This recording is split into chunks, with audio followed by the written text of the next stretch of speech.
한 절씩 교독하죠. 제가 먼저 1절 봅니다. 이후에 여호와의 말씀이 환상 중에 아브람에게 임하여 이르시되 아브람아 두려워하지 말라. 나는 내 방패요 너의 지극히 큰 상급이니라.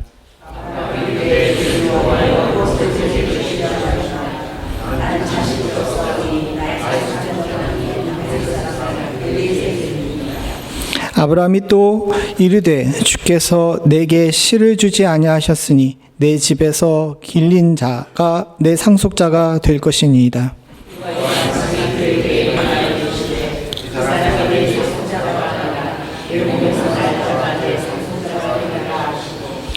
그를 이끌고 밖으로 나아가 이르시되 하늘을 우러러 무뼈를 셀 수 있나 보라. 또 그에게 이르시되 내 자손이 이와 같으리라. 여호와께서 이를 의로 여기시고 또 그에게 이르시되 나는 이 땅을 내게 주어 소유를 삼게 하려고 너를 갈대아인의 우르에서 이끌어낸 여호와니라.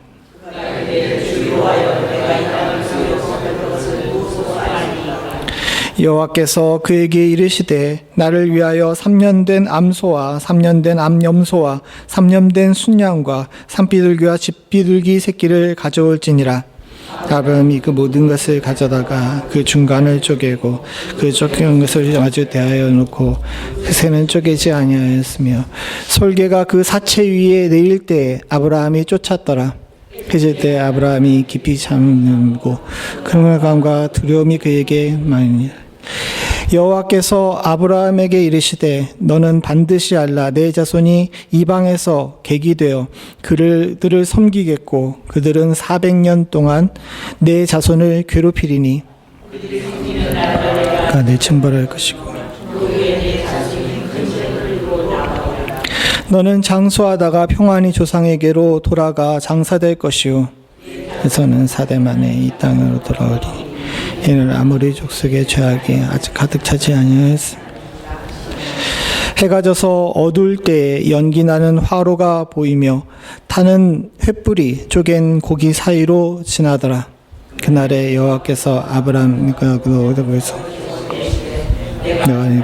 그 방에서 이브라데까지 네 자손에게 주노니 곧 겐 족속과 그니스 족속과 감문 족속과 헷 족속과 브리스 족속과 느바 족속과 함께 읽겠습니다.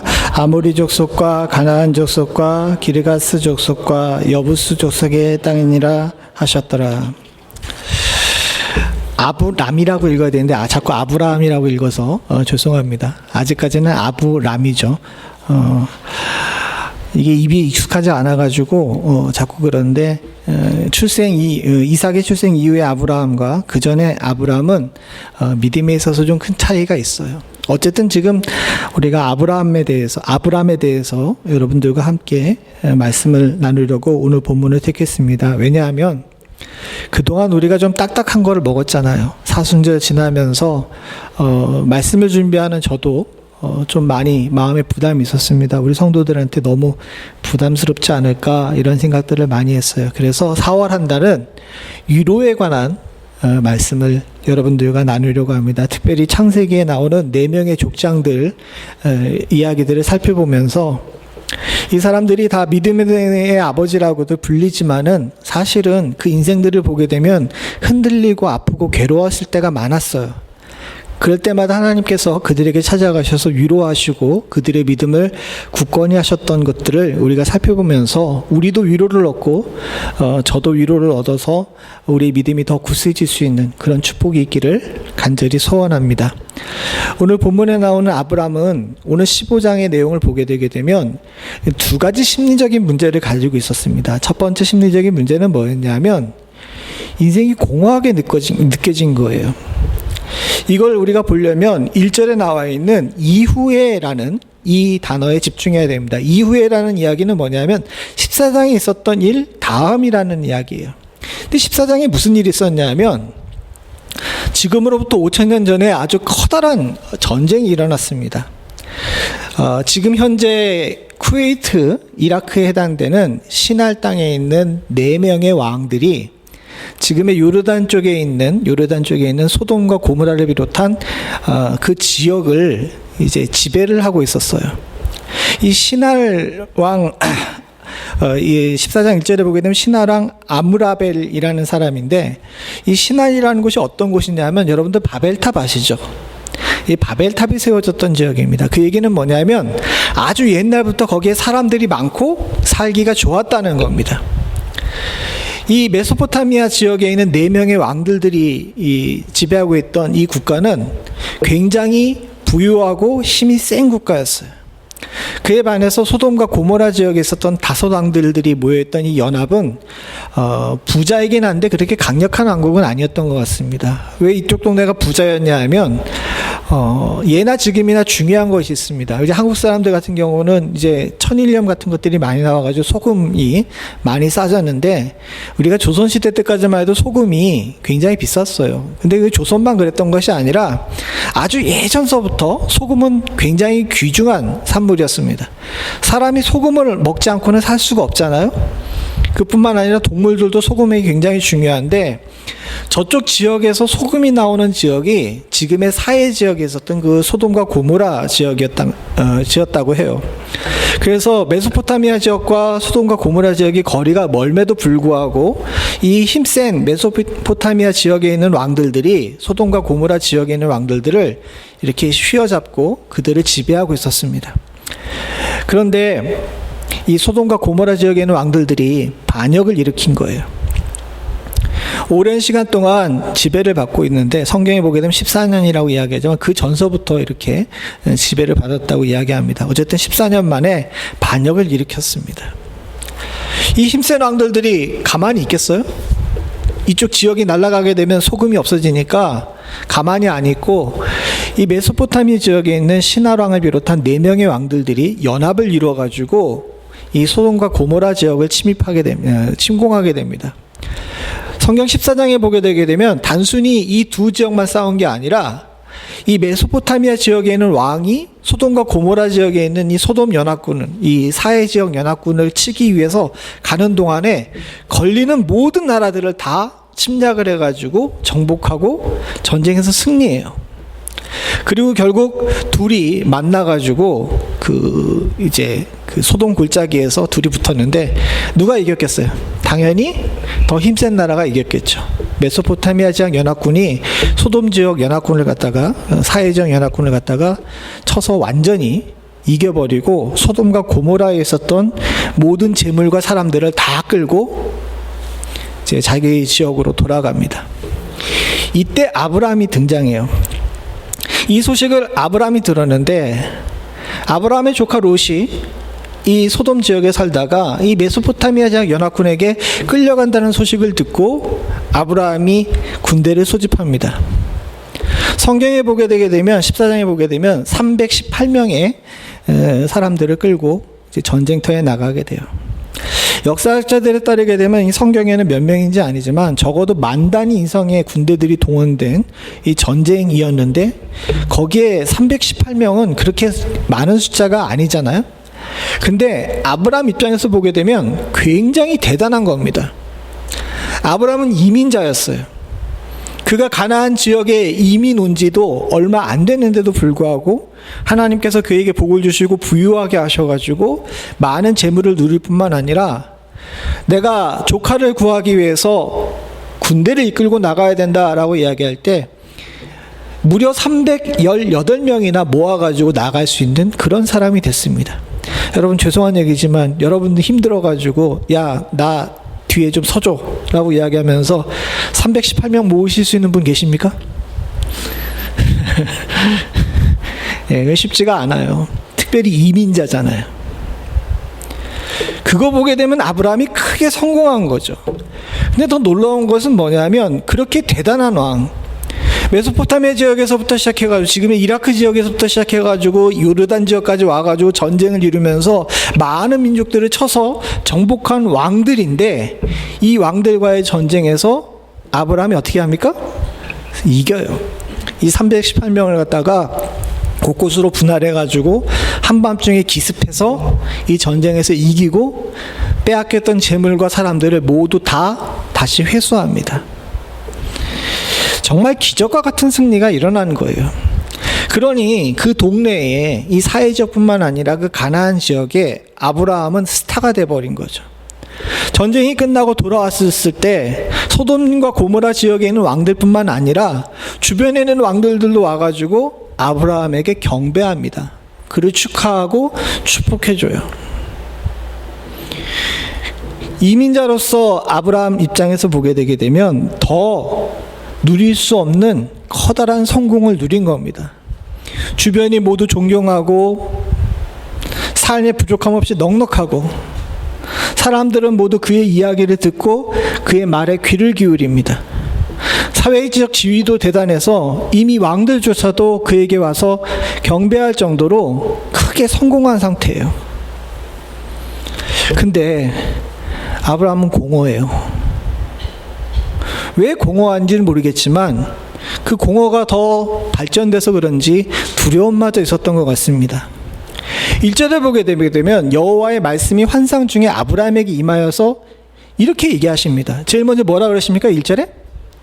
두려워하지 말라라고 이야기해요. 우리가 생각할 때 보면 아브라함은 큰 성공을 이루었어요. 이민자로서 그만큼 큰 성공을 이루기가 쉽지가 않습니다. 그런데 그렇게 큰 성공을 이루는데도 불구하고 하나님께서 아브라함에게 환상 중에 찾아가셔서 처음 얘기하시는 것이 뭐냐면 두려워하지 말라라는 거예요. 그 얘기 뭡니까? 뒤집어서 얘기하면 아브라함이 지금 두려워하고 있다는 거예요? 두려워하지 않고 있다는 거예요? 두려워하고 있다는 거예요. 왜냐하면 아브라함이 공허해요. 왜? 물려줄 자식이 없거든. 2절에 보게 되게 되면 아브라함이 주의 여호와에게 무엇을 내게 주시려 하시나이까? 라고 이야기하면서 나는 자식이 없사오니 나의 상속자는 이 다메섹 사람 엘리에셀이니이다 라고 이야기합니다. 아브라함은 하나님께서 상을 주시겠다고 내가 너에게 큰 상급을 주시겠다라고 얘기하는데도 불구하고 시큰둥해요. 내가 이렇게 크게 성공해봐야 뭐해? 이거 물려줄 사람이 없는데. 그리고 자식 얘기를 꺼내죠. 특별히 뭐라고 얘기하냐면 3절에 보면 우리가 3절 잠깐만요. 3절에 보게 되면 아브라함이 재차 반복해서 이야기합니다. 3절 같이 읽어보죠. 시작. 아브라함이 또 이르되 주께서 내게 씨를 주지 아니하셨으니 내 집에서 길린 자가 내 상속자가 될 것이니이다. 자기 자식 없는 것을 누구에게 돌립니까? 물론 지금에야 과학적으로 생각할 때 남자와 여자가 이제 생물학적으로 결합을 해가지고 자식을 낳는 걸로 알고 있지만 저 당시 사람들 입장에서 볼 때에는 자식을 주고 안 주고는 하나님의 일이고 지금도 마찬가지인 줄로 믿습니다. 결국은 뭐냐면 하나님 내가 이렇게 성공해봐야 뭐예요? 이민 와가지고 많은 부를 누리고 사람들에게 존경을 받아봐야 당신이 나에게 주시겠다고 상급을 주시겠다고 얘기했는데 결국 이거 물려줄 사람 없으니 내 인생 헛산 겁니다. 이렇게 얘기를 하고 있는 거죠. 사실 우리도 그럴 때가 많습니다. 꼭 부유하고 넉넉하고 그래서 뿐만 아니라 여러분들의 일터에서 또 여러분들의 가정에서 일하다 볼 때 야, 내가 이렇게 열심히 살아봐야 뭐하지? 이런 생각 들 때 없으십니까? 내가 자식들 다 키워봤는데 이놈의 새끼들은 나를 쳐다보지도 않아. 이런 생각할 때 맞지 않아요? 제가 이민 와가지고 제 허탈할 때가 있었는데 물론 그건 과거의 일이고 지금은 그거에서 좀 벗어났지만 첫째 애가 엘레멘터리 스쿨을 한창 다니고 있는데 이제 그 관공서 일을 처리하기 위해서 이제 아이와 함께 아직 그때는 둘째가 너무 어렸으니까 아이와 함께 이렇게 나가가지고 이제 문제를 처리하려고 이렇게 미국 사람과 얘기하는 때가 있었어요. 근데 뭐 지금도 영어를 못하지만 그때도 마찬가지였겠죠. 영어가 잘 안 되는 데다가 저도 옛날 사람인지라 제 영어 발음이 여기 미국식 발음이 아니에요. 그 라틴어식 발음. 옛날에 우리 선생님들이 그 가르쳐 주신 일본 사람들한테 배운 영어 그대로 배웠기 때문에 제 발음이 좀 그렇게 썩 좋지를 않습니다. 그랬더니 이 일 다 끝나고 났어요. 어쨌든 일은 잘 끝나는데 첫째가 그러더라고요. 아빠 어디 가서 다시는 영어 하지 마 그러는 거예요. 그래서 왜 그랬더니 아빠 발음 너무 웃겨. 영어 하지 마 그러더라고요. 확 열이 오르더라고요. 니들 영어 한마디 못할 때 내가 끌고 와가지고 영어에서 지금 이렇게 살았는데 지금 와가지고 나한테 네가 나한테 이렇게 얘기를 해? 하면서 확 오르더라고요. 그러면서 나가서라! 이런 생각이 제 마음에 싹 이렇게 올라오더라고요. 물론 잠깐 그랬었지만 그동안 제가 수고하고 막 안 되는 영어 해가면서 살려고 노력했던 일들에 대해서 무시를 당했다는 생각이 드니까 그냥 다 그렇더라고요. 그냥 속시고 말면 그래, 다 그냥 그래요. 허하더라고요. 그냥 언어의 문제뿐만 아닙니다. 여러분 열심히 일해가지고 세탁소에서 뷰티 서플라이에서 또 우리의 직업터에서 도넛 가게에서 열심히 일했어요. 열심히 일했는데 어느 날 뒤돌아보니까 뭐 남는 게 없네. 이러면서 한숨 푹 쉴 때가 우리 안에 있죠. 사실 이건 단순히 우리가 이민자이기 때문에 또 우리의 삶이 너무 힘들고 무겁기 때문에 그런 것이 아닙니다. 인생의 공허는 모두 다 느껴요. 왜 많은 사람들에게 칭송을 받고 소위 말해가지고 스타라고 불리는 가수들이나 연예인의 사람들이 잘 살다가 왜 죽습니까? 왜 스스로 목숨을 끊어요? 그분들의 이야기를 들어보게 되게 되면 박수갈채 속 뒤에 있는 그 허탈하고 공허한 것들을 참기가 쉽지가 않답니다. 인간은 모두 다 이런 부분에 있어서 굉장히 약해요. 인생의 공허함을 느낄 때가 많이 있죠.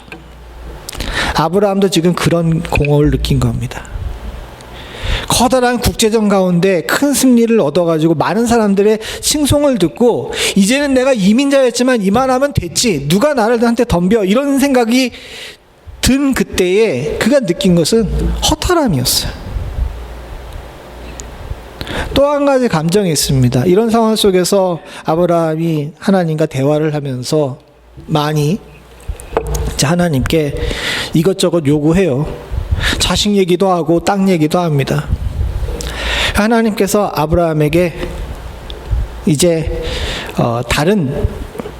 또 다른 증거를 보이시기 위해 가지고 그에게 언약을 맺기로 작정을 하십니다. 오늘 본문에 보게 되면 소와 양 같은 것들을 3년 된 것들을 모으라고 이야기하잖아요. 이렇게 모으라고 이야기하는 것들은 언약을 맺기 위한 언약 예식을 위한 준비입니다. 그런데 이제 문제가 생겼습니다. 12절 같이 한번 읽어보죠. 시작. 해질 때 아브라함이 깊이 잠이 임하고 큰 흑암과 두려움이 그에게 임하였더니, 갑자기 아브라함에게 또다시 두려움이 임했습니다. 근데 여기서 두려움은 앞에 나와 있는 두려움과 다른 공포예요. 공포가 왔어요. 왜 그랬을까? 본문을 잘 찾아보면 여기에 대한 이유를 알 수 있습니다. 9절에 하나님께서 아브라함에게 내가 너에게 언약을 맺을 테니까 이런 것들을 준비하라 라고 이야기하면서 준비할 것들을 얘기를 하셨어요. 준비물을 말씀하신 것이죠. 이걸 우리가 그 당시 문화를 좀 이해하셔야 되는데, 이걸 봉신계약이라고 이야기합니다. 주군과 신하의 계약이라 그러는데, 주군과 신하들이 계약을 하기 위해서는요, 어떤 예식을 치렀냐 하게 되면 동물들을 이렇게 데리고 와가지고 그 동물들을 반으로 쪼개요. 반으로 쪼갠 다음에 이걸 양편으로 놓고 그 사이를 갖다가 주군과 신하가 같이 지나가면서 약속을 하는 겁니다. 신하는 주인을 잘 섬기고, 그리고 주인이 정한 세패를 잘 내겠다고, 세금을 잘 내겠다고 이야기하고, 주군은 신하에게 내가 너의 삶을 보호하고 내가 가지고 있는 재산을 보호해 주겠다고 약속을 하면서 그 죽어서 둘로 갈라놓은 동물 사이를 지나가는 거죠. 그러면서 이야기합니다. 만약에 우리가 이 약속을 어기게 되면 이 동물들처럼 둘로 쪼개내실 것이다 라고 이야기하면서 약속을 하는 거죠. 그래서 아브라함이 그 약속의 준비를 합니다. 그리고 아직 계약자이신 주님이 안 왔으니까 10절에 보게 되면 그 쪼갠 것들을 갖다가 중간에 쪼갠 다음에 어떻게 합니까? 마주 대놓는 거예요. 아직 계약이 시작이 안 됐으니까. 아브라함 입장에서 보게 되면 준비 다 해놨어요. 이제 주님만 오시면 돼요. 근데 주님이 오세요, 안 오세요? 안 오세요. 대신 뭐만 와요? 솔개만 옵니다. 오늘 본문을 잘 읽으면서 왜 이런 얘기를 구체적으로 써놨을까라고 생각을 해봤더니 이 본문에 여러 가지 의미가 담겨져 있어요. 아브라함 자기 입장에서 볼 때에는 많은 것들을 열심히 잘 했습니다. 준비가 다 됐어요. 이제 하나님께서 주신 약속만 내게 이루어지면 돼요. 근데 그 약속이 이루어져요, 안 이루어져요? 안 이루어져요. 안 이루어지고 엉뚱한 것들만 옵니다. 이럴 때 느끼는 감정은 뭐냐면 지친다라는 감정이죠. 우리도 그렇지 않습니까? 여러분들도 기도 열심히 하시는데 하나님께서 기도 응답을 제깍제깍 주시면 감사하죠. 여러분들의 기도에 제깍제깍 응답하십니까? 왜 대답을 못하야? 저도 기도하지만 하나님께서 제깍 들어주시는 응답도 있지만 그렇지 않은 응답들이 참 많아요. 그래도 느끼는 감정은 뭐냐면 하나님 언제까지예요? 지칩니다. 이렇게 지치게 되면 찾아오는 것이 있는데 바로 그게 공포입니다. 12절에 보게 되면 해질 때 아브라함이 깊이 잠이 들었다는 건 뭐냐면 바로 그런 의미예요. 열심히 준비하고 열심히 노력했는데 반응을 안 보이니까 어떻게 됩니까? 지쳐서 해 질 때면은 초저녁이에요. 초저녁인데 이미 아브라함은 어떻게 된 겁니까? 그냥 지쳐서 뻗어버린 거예요. 이런 상황 속에 두려움이 임하게 되는 거죠.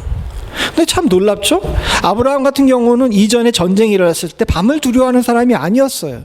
그는 밤중에 사로잡힌 자들을 일으키기 위해서 14장 14절부터 16절에 보게 되면, 특별히 15절에 보게 되면 그와 그의 가신들을 나누어 밤에 그들을 쳐부수고 다메섹 왼편 호박까지 쫓아가서, 저 318명들이 대부분 다 낙타 같은 것들을 탄 존재였을 텐데, 기습한 존재들인데, 여러분 군대 가보신 분들은 알겠지만 밤에 작전하는 것은 쉽지가 않습니다. 현대의 밝은 조명 정체를 가지고 있음에도 불구하고, 저도 신병교육 때 조교했을 때 우리 조교하면서 훈련병들 데리고 이제 행군 나가보는데, 나가보게 되면 밤중에 야간 행군해요. 해 떠 있는 동안에는 행군을 못하기 때문에. 특별히 제가 근무하던 그 지역은 일산 지역이었습니다. 지금은 다들 이제 아파트 단지로 바뀌었다 그러더라고요. 거의 시내 한복판을 지나가야 되기 때문에 낮에 훈련병들이 시내 한복판을 지나가면 위화감을 조성한다 그래서 밤에 가요. 근데 반드시 사고가 납니다. 매 기수 사고가 안 난 적이 없어요. 현대에도 그런데 저 고대의 전쟁터에 저가를 구분할 수 없는 상황에서 나보다 많은 적군을 향해서 기습을 하는데 한밤중에 뛰어나가는 것은 쉬운 일이 아닙니다. 그런데도 불구하고 오늘 본문에 보게 되면 어떻게 나옵니까? 밤에 그들을 쳐부쉈다는 얘기는 아브라함 자체가 밤을 두려워하는 사람이 아니었다는 거예요. 그런데 밤이 두려워져요. 왜? 그에게 있어가지고 미지에 대한 공포가 일어난 겁니다. 무슨 일이 벌어질지 모른다는 것에 대한 불안감이 그를 찾아온 거예요. 하나님께서 약속해 주시겠다고 약속하셨는데 그 약속하신 분이 안 나타나니까 너무너무 불안한 겁니다. 아브라함은 인생이 공허했고 이렇게 공포에 사로잡혔습니다. 이런 상황 속에서 하나님께서 어떻게 위로하셨을까요? 우리가 먼저 생각해 봐야 될 것이 있는데, 인간은 잘 될 때도 잘못될 때도 문제를 가져요. 잘 될 때 문제가 없을 것 같죠? 아니요. 잘 될 때는 잘 될 때의 문제가 있고 안 될 때는 안 될 때의 문제가 있습니다. 사람 치고서요 문제를 가지고 있지 않은 사람은 없어요. 잘 될 때는요 너무 잘 되기 때문에 목적지를 상실하는 경우가 많이 있고요, 안 될 때는 안 되기 때문에 공포에 질려설 때가 많이 있습니다. 이것 때문에 옛날부터 지혜로운 사람들은요, 잘 될 때도 너무 흥분하지 말고 못 될 때도 너무 두려워하지 말라고 중용을 찾으라고, 욕심을 갖지 말라고 이야기합니다. 공자는 중용을 얘기하고 있고 노자는 무의자연을 얘기하잖아요. 고대로부터 인간에게 내려온 지혜는 그거예요. 너무 흥분하지도 말고 너무 욕심을 가지지도 말라고요. 근데 여러분들과 제가 잘 알고 있지만 이게 진짜 해답입니까? 욕심을 가지지 말라 그러는데 욕심을 가지지 못한 사람이 어디 있어요? 안 가진 사람이 어디 있어요? 중용을 찾으라고요? 오늘 장로님께서 우리 저 선거 때 기도하시는 바람에 제가 뒤에서 식은땀이 쫙 흘렀는데 다행스럽게도 장로님이 어느 한편 안 들으셔서 얼마나 감사한지 몰라요. 이런 때일수록 우리가 중간 찾기가 쉽지가 않잖아요. 단순히 정치적인 문제뿐만 아닙니다. 삶에 있어서 중용을 찾는 게 쉽지가 않아요.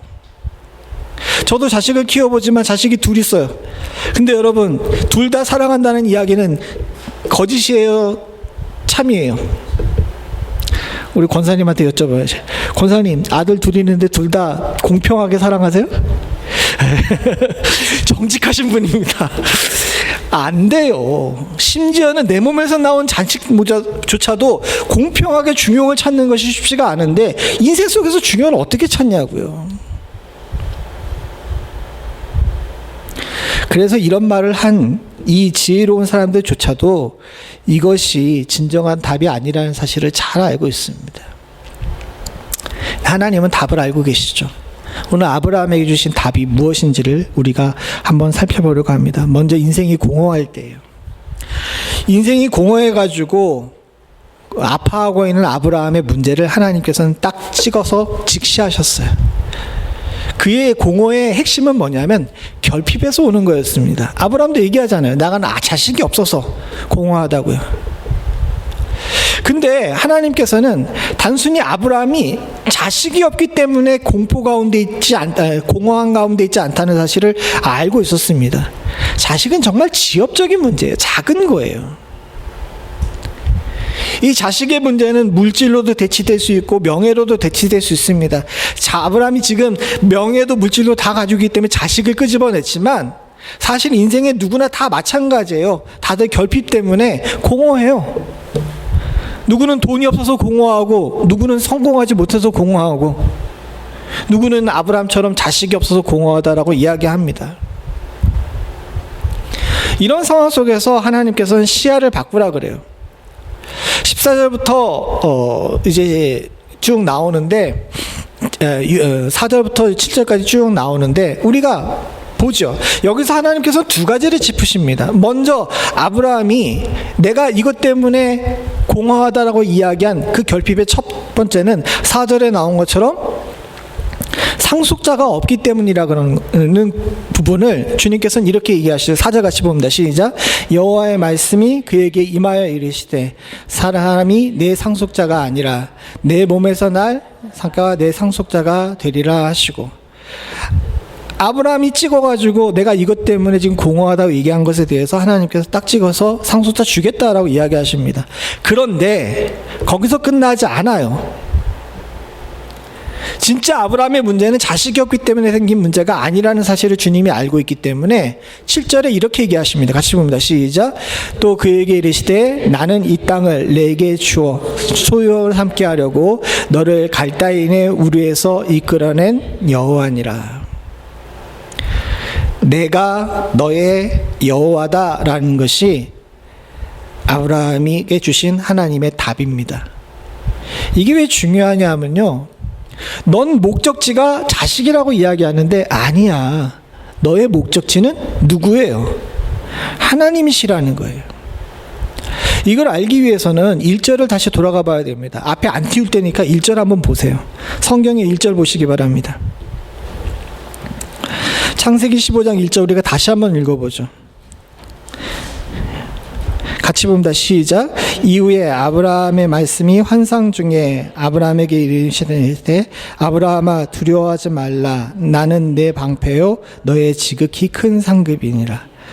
여기서 상급 얘기가 나오는데 뭐가 상급이에요? 본문을 잘 읽어봐야 돼요. 그냥 상 받는다라고만 생각을 하지만 본문을 잘 읽어보게 되면 상급이 뭡니까? 나는 너의 지극히 큰 상급이라는 거예요. 그럼 아브라함의 상급은 뭡니까? 하나님이신 거예요. 그런데 여기다 대고 나는 너의 상급이다라고 이야기했는데 여기다 대고 하나님 난 자식이 상급인데요 라고 이야기하니 인생이 공허하죠. 우리도 마찬가지입니다. 사랑하는 성도님들, 본문의 핵심은 자식에 대한 약속이 아니에요. 본문의 핵심은 진짜 상급이신 하나님을 만나는 것이야말로 인생의 공허를 해결할 수 있는 유일한 방법이라는 사실을, 두려움에서 벗어날 수 있는 유일한 방법이라는 것을 우리가 알게 하는 데 있습니다. 옆에 없는 건 많아요. 자식이 없을 수도 있고, 배우자가 없을 수도 있고, 물질이 없을 수도 있고, 삶을 불안하게 만드는 여러 가지 요소들이 우리 주변에서 결핍이 되어 있습니다.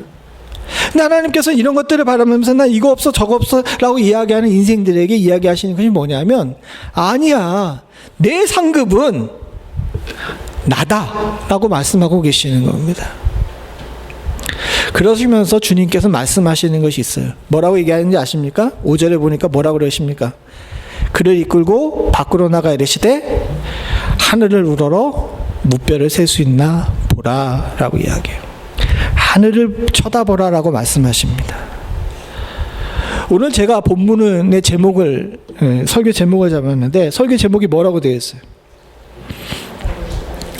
하늘을 쳐다보라라고 되어 있죠. 여러분, 하늘을 쳐다보라라는 이 제목이 그렇게 썩 좋아 보이지 않으시죠? 보통 어떻게 합니까? 하늘을 바라보라라고 이야기하는 경우가 많아요. 근데 제가 쳐다보라라고 이 제목을 잡았습니다. 왜 그렇게 잡았냐면, 표준세 번역이나 공동번역 다른 번역본을 보니까 다 이 부분을 갖다가 하늘을 울어보라, 이 부분을 하늘을 쳐다보라로 이렇게 해놨더라고요. 바라보라가 맞는 것 같은데 왜 쳐다보라라고 번역해놨지? 제가 궁금하잖아요. 궁금하면 어떻게 합니까? 찾아봐야죠. 그래서 제가 찾아봤어요. 바라보다와 쳐다보다의 차이가 무엇인지 국어어학원에서, 한국어 어학원에서 잘 설명을 했더라고요. 바라보라라는 단어는요, 여러분, 상대방, 내 수평적 관계에서 내가 볼 수 있는 사람에게 집중하는 것을 바라보다라고 이야기해요. 쳐다보다는 뭘까요? 위로 올려보다라는 뜻입니다. 위로 올려다보다 할 때 쳐다보다라는 단어를 써요. 우린 바라보다를 많이 써요? 쳐다보다를 많이 써요? 바라보다를 많이 쓰죠. 왜? 우리의 시야가 그만큼 어디에 있다는 겁니까? 세상에 있다는 거죠. 이걸 보고 나서 또 봤으니까 실천해야 되잖아요. 제가 좀 단순해가지고 또 실천합니다. 금요일날 밤에 철야하다가 이 본문을 다시 한번 묵상하다 이걸 깨닫고 나가지고 바깥에 나가서 쳐다봤어요. 이렇게 쳐다봤어. 하늘에 별이 많을까요? 적을까요? 제가 멤피스 처음 왔을 땐 별이 많았는데 별이 별로 없더라고요. 비행기만 떠다니더라고. 근데 한편으로 든 생각이 뭐냐면, 내가 얼마 만에 하늘을, 고개를 들어서 하늘의 별을 찾으려고 고개를 들어본 거지? 라고 생각해 봤더니 정말 까마득한 예전이더라고요. 아마 코로나 전에 그랬던 것 같아요. 그 얘기는 한 4, 5년 하늘 위를 쳐다보지 못했다는 겁니다. 그러니 인생이 공허하죠.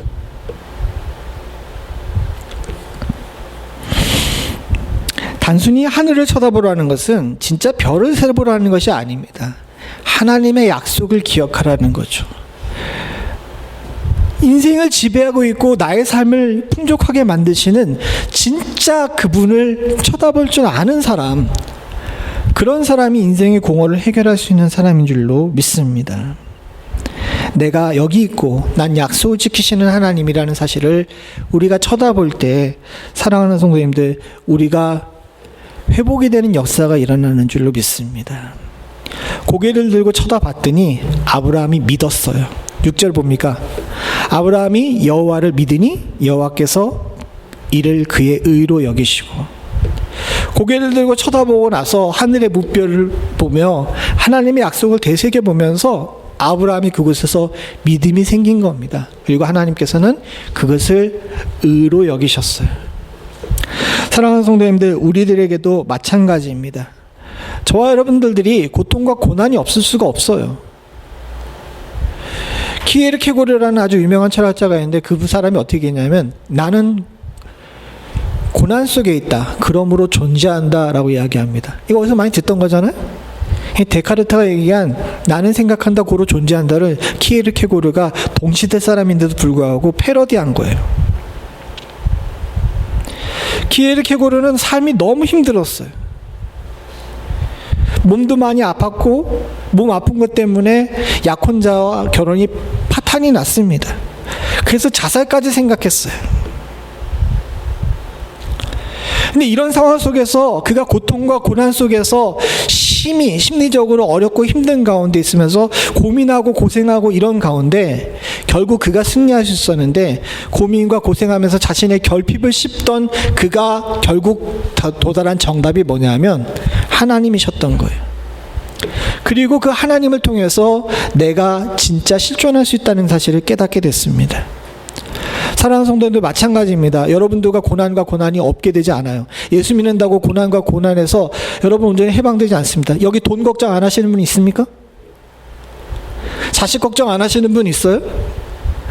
아니에요. 누구나 다 아브라함처럼 인생의 결핍을 느끼면서 인생이 허무하다고 느낄 수 있는 그런 요소들을 다 가지고 있습니다. 그런데 사랑하는 성도님들 분명히 기억하십시오. 이건 성도의 길이 아니에요. 성도의 길은 자식이 목적지거나 물질이 목적지가 아니라 하나님이 목적지이고, 이것을 믿고 의지함으로 말미암아서 그것으로 하나님께 칭의를 얻어 성도 되는 것에 우리의 목적이 있는 줄로 믿습니다. 사랑하는 성도님들, 저와 여러분들은 모두 다 성도인 줄로 믿습니다. 하늘을 쳐다보시고 인생의 것들에서 허탈해하지 마시기를 부탁을 드립니다. 두 번째로 아브라함이 공포를 느꼈다고 이야기했죠. 그 공포에 대해서 하나님이 주신 해답은 13절부터 16절의 말씀입니다. 이 부분을 읽어보죠. 우리가 13절부터 16절까지는 한 절씩 교독하겠습니다. 여호와께서 아브라함에게 이르시되 너는 반드시 알라 내 자손이 이방에서 계기되어 그들을 섬기겠고 그들은 400년 동안 내 자손을 괴롭히리니 그들이 섬기는 나라 그의 내 자손이 큰 재물을 이끌고 나으리라. 너는 장수하다가 평안히 조상에게로 돌아가 장사될 것이요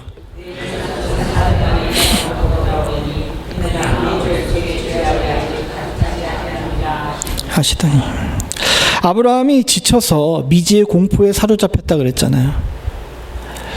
공포 영화를 만드시는 분들은 다 그런 얘기를 합니다. 예전의 공포 영화들은요, 갑자기 그 흰 보자기 뒤집어 쓴 것들이 훌떡 튀어나오는 것이 공포 영화였어요. 근데 요즘에 수준 높은 공포 영화는 그렇게 안 합니다. 절대로 그런 식으로 뭐 예상한 그런 것들이 튀어나오지 않아요. 그냥 음악 스산한 음악 깔면서 그냥 문 닫아 놓습니다. 분위기 시커멓게 만들고 해가지고 저 문 뒤에서 뭐가 튀어나올지를 몰라가지고 부들부들 떠는 것으로 그렇게 공포를 만들어요. 왜? 그게 인생에 있어서 더 큰 공포라는 사실을 이제는 알거든요. 그래서 아주 유명한 공포 영화가 있는데, 그게 돈 많이 번 공포 영화인데 제가 말은 안 할게요.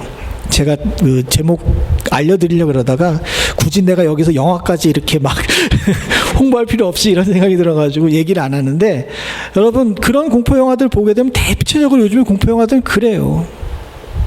그럼 미지로부터는 공포를 해방되려면 어떻게 됩니까? 문 뒤에 뭐가 튀어나올지 몰라가지고 공포에 휩싸였을 때 그걸 해결하는 방법은 뭐예요? 모르겠어요?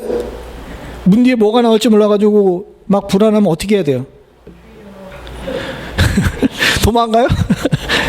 문 열어보면 되죠. 문 열어가지고 뒤에 아무것도 없다는 사실을 확인하면 되는 겁니다. 앞날에 대한 미지로 말미암아서 공포 중에 있는 아브라함에게 하나님께서는 자신에게 어떤 일이 벌어질지, 그의 후손들에게 어떤 일이 벌어질지 구체적으로 말씀해 주세요. 그래서 너희들이 앞으로 어떤 성공을 거둘 것이고, 성공을 하기 위해서는 어떤 대가를 치러야 되고, 그 대가를 치러야 되는 이유는 무엇이고 이야기하면서 13절부터 16절까지 구체적으로 순서대로 다 얘기하십니다. 그리고 나서 그러기 전에 하나님께서 뭐라고 얘기하시냐면 13절 같이 보죠. 특별히 빨간 부분이 있으니까 그 앞부분만 보겠습니다. 여호와께서 아브라함에게 이르시되 뭐라고 그러십니까? 너는 반드시 알라라고 이야기하죠. 반드시 알면 공포에서 벗어날 수가 있는 거예요. 사랑하는 성도님들, 우리도 마찬가지입니다. 여러분들의 미래가 불안하시죠? 앞으로 어떻게 될지가 불안하시죠? 답이 있어요. 어디 있습니까? 말씀에 나와 있어요. 저도 알고 있어요. 여러분 어떻게 될지 아십니까? 여러분 잘 살다가, 여러분들 수면만큼 사시다가 돌아가셔서 하나님 나라로 갈 겁니다. 제가 거짓말했어요? 그것만 알면 되는 거예요. 인생이 어디로 가고 어디에 우리가 집중해야 되는지 그것만 반드시 알면 우리가 미지의 공포로부터 해방될 수 있는 줄로 믿습니다. 어떤 직업을 얻고 어디 가야 좀 더 부유해지고 어떻게 해야 우리 자식이 좋은 대학을 가고 이런 것들도 중요하지만 그건 잠깐이에요. 진짜 길을 알고 있으면 결코 인생이 공포스럽지가 않게 될 줄로 믿습니다. 여기서 큰 소리 뻥뻥 치고 있지만 저도 잘 못하고 있으니까 여러분 함께 노력을 합시다. 인생의 공포에서 해방되게 되면 담대해져요. 에벤멜렉이라는 사람이 있었습니다. 이 사람은 구스인이었어요. 지금의 에티오피아 지역이죠. 그럼 피부색이 뭐겠습니까? 예, 검은색이었죠. 근데 이 사람이 자기가 섬기고 있던 나라가 망했어요. 이 사람은 환관이에요. 내시죠. 자기가 섬기고 있던 나라가 망하는 바람에 자기가 섬기고 있던 왕이 적군에게 사로잡혀가지고 눈앞에서 자식들이 죽고 눈알이 뽑히는 비참한 상태가 됐어요. 자기 또한도 감옥에 갇혔고요. 이런 상황 속에서 불안해하고 있는데 함께 갇혀있던 선지자가 자기에게 찾아옵니다. 그렇게 친하지도 않았던 선지자였는데 선지자가 찾아와서 이렇게 얘기를 해요. 우리가 17절부터 6절서부터 18절까지 예레미야 39장입니다. 한 절씩 읽어보겠습니다. 제가 먼저 16절 봅니다. 너는 가서 구스인 에벤멜렉에게 말하기를 만군의 여호와 이스라엘의 하나님 말씀에 내가 이 성에서 재난을 내리고 복을 내리지 아니하리라 한 나의 말이 그날에 내 눈앞에 이루리라.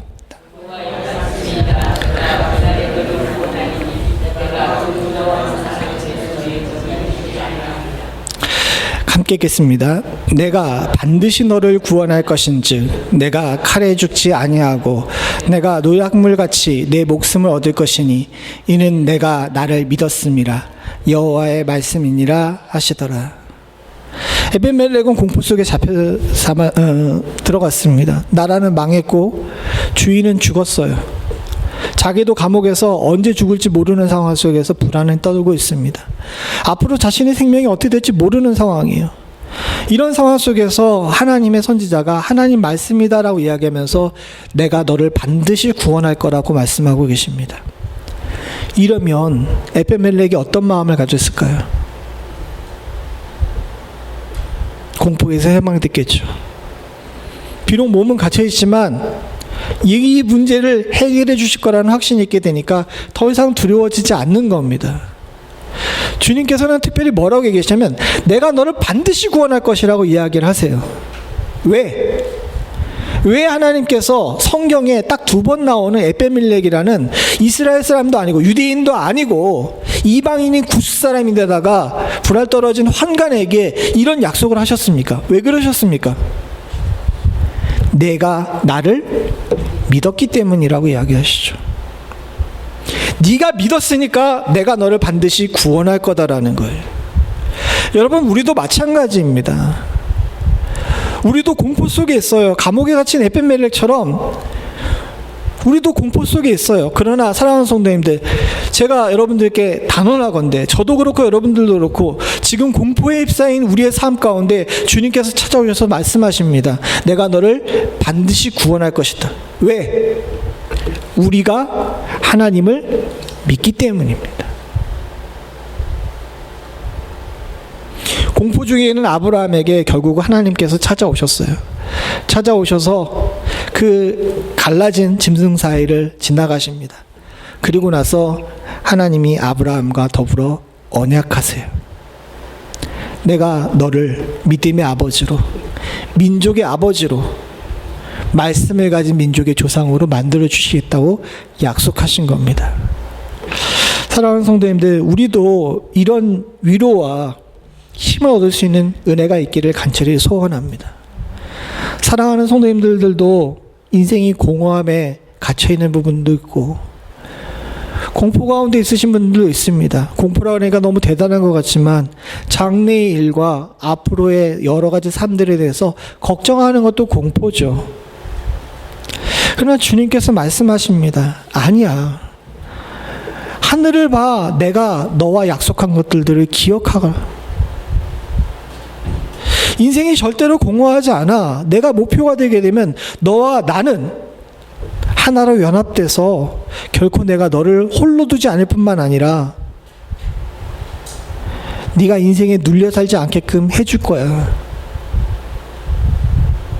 앞으로 될 일이 어떨지를 몰라가지고 공포스러워요. 잠자다가 벌떡벌떡 일어나요. 주님께서 말씀하십니다. 난 널 반드시 구원할 거야. 왜? 내가 나를 믿기 때문에. 사랑하는 성도님들, 진짜 위로는 믿음에서 나옵니다. 그리고 그 믿음은 우리를 불안함에서부터 해방시킬 뿐만 아니라 우리가 세상에 나가 승리할 수 있는 새 힘을 얻게 하시는 줄로 믿습니다. 뒤에 16장, 17장 쭉 가면서 아브라함은 조금씩 믿음이 성장해요. 그리고 그가 어떤 믿음에까지 이르렀는지 저와 여러분들은 잘 아십니다. 100세에 얻은 아들 이삭을 그가 제물로 드릴 그 위치까지 그의 믿음이 굳건해져요. 왜 그가 칼을 들어서 이삭을 죽이려고 할 수 있었을까요? 내가 믿기만 하게 되면 하나님께서 나를 반드시 구원하실 뿐만 아니라 그분은 약속을 지키시는 분이라는 사실을 믿었기 때문입니다. 그래서 더 이상 불안하지가 않았던 거예요. 이민자의 생활은 쉽지가 않습니다. 한국과 미국의 삶에 있어서 가장 큰 차이는 한국은 그래도 넘어지면 옆에 친척들도 있고 해가지고 어떻게 일어설 수 있는 기회를 얻을 수 있지만 우린 무너지면 안 되잖아요. 그래서 뒤에 절벽을 두고 사는 것처럼 그렇게 살고 있습니다. 그러나 사랑하는 성도님들, 절대로 여러분들 뒤에 절벽은 없어요. 우리 뒤는 하나님께서 받치고 계실 뿐만 아니라 믿음으로 사는 여러분들과 저는 하나님께서 반드시 구원하실 줄로 믿습니다. 이 믿음 굳건히 붙잡고 담대하게 사실 수 있는 은혜가 저와 여러분들 가운데 있기를 간절히 소원합니다. 같이 기도하시겠습니다. 아버지 하나님, 인생이 때로는 공허하기도 하고 때로는 참을 수 없는 공포 가운데 저희들이 불안해도 떱니다. 뒤돌아보니까 해놓은 것도 없는 것 같고 앞을 보니까 어디를 가야 할지 모를 때가 많습니다. 이래저래 우리는 앞으로도 뒤로도 갈 수 없는 그런 존재인 것 같아 인생이 참 허무하게 느껴지는 때가 많음을 주께 고백합니다. 그러나 하나님 아버지, 이런 믿음 없는 생각과 마음을 하나님, 우린 이제부터는 내려놓을 수 있는 축복을 허락하여 주시옵소서. 아브라함이 겪었던 그 인생의 질병을 우리도 겪고 있지만 아브라함이 그 질병을 하나님으로 인해 해결했던 것처럼 우리도 하나님으로 인해 해결할 수 있는 능력이 있을 줄로 믿습니다. 주께서 내게 찾아오셔서 더 이상 너의 인생이 허무하지 않아 나를 목표로 나에게 다가오면 넌 이제 나의 사람이기에 이 세상의 것에 매이는 존재가 아니야 라고 하시는 주의 말씀에 귀 기울일 수 있도록 주님 도와주시옵고, 인생이 공포 내가 반드시 알라라고 말씀하신 주의 음성에 귀 기울이고 말씀 붙잡고 내가 지금은 눈앞에 보이는 것이 없는 것처럼 보이나 주님과 동행하게 되면 그 어떤 곳에서도 인생의 돌부리에 걸려 넘어지지 않을 것이라는 확신을 가지고 앞으로 나아갈 수 있는 은혜를 허락하여 주시옵소서. 감옥 속에 갇혀서 생명이 위태로웠던 에벤멜렉에게 찾아오셨던 하나님 우리에게도 찾아오셔서 우리가 겪고 있는 불안에서 해방될 수 있는 축복을 허락하여 주시옵고, 주께서 그에게 주셨던 약속처럼 우리에게도 약속을 주셔서 믿는 자에게 허락하신 구원은 바로 그것을 내 것으로 소유할 수 있는 축복을 허락하여 주시옵소서. 언약하시고 언약을 이루시는 하나님이 나의 하나님을 믿고 믿음 가운데 굳건히 서서 세상에서 승리할 수 있기를 간절히 소원하는 주의 사랑하는 성도들에게 주님께서 그 믿음대로 응답하실 줄로 믿사오며 모든 말씀 예수님의 이름으로 간절히 기도드리옵나이다. 아멘.